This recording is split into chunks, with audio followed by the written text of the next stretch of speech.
shall reflect on the life of St. Pius X, born Giuseppe Melchiorre Sarto on the 2nd of June 1835 to Giovanni Battista and Margherita Sanson Sarto at Treves in the Diocese of Treviso in Italy.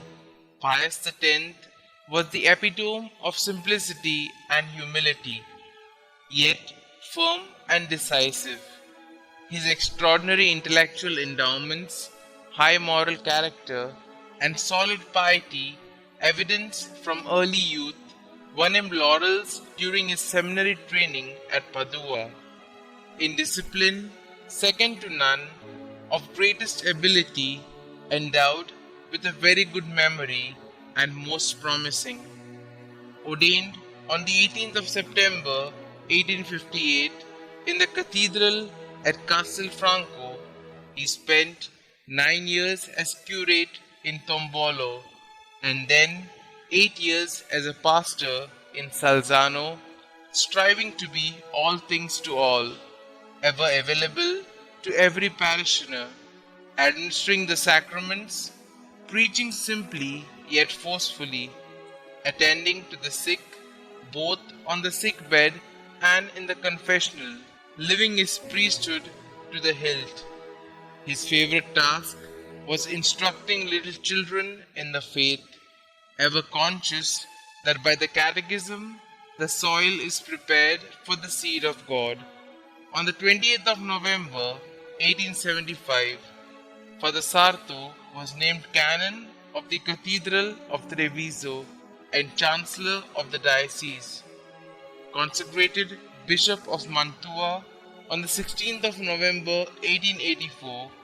His manifold achievements as pastor of souls and reformer of the clergy earned him the cardinalate on the 12th of June 1893 and the Patriarchate of Venice 3 days later.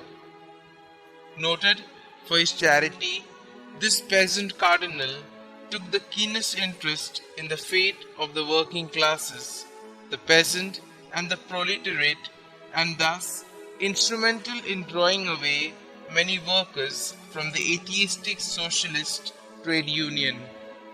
The long fruitful pontificate of Pope Leo XIII having ended with his demise on the 20th of July 1903, Cardinal Sarto was elected Pope on the 4th of August. Accepting rather reluctantly, the coronation took place in St. Peter's 5 days later. His very first encyclical, E Supremi Apostolatus Cathedra, together with his allocution to the Sacred College of Cardinals, set the throne for his pontificate. Himself gaining his strength, his spirit of gentleness and warmth for people from the source of all gifts, that is, the Spirit of Jesus, he urged the reception of frequent and even daily Holy Communion for all in the state of sanctifying grace, and directed that children be allowed the same privilege on reaching the age of reason. In a series of 14 pontifical pronouncements, Pius X exposed and in the process destroyed the cancerous growth of modernism, which, in its hardcore conviction, was a denial of the sovereignty of God and the supernatural order. His realization that self-sacrifice was the very basis of holiness is what we saw him through his responsibilities all through life.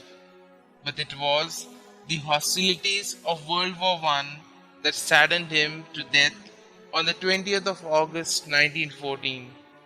He was beatified by Pope Pius XII on the 3rd of June 1951 and canonized by him on the 29th of May 1954.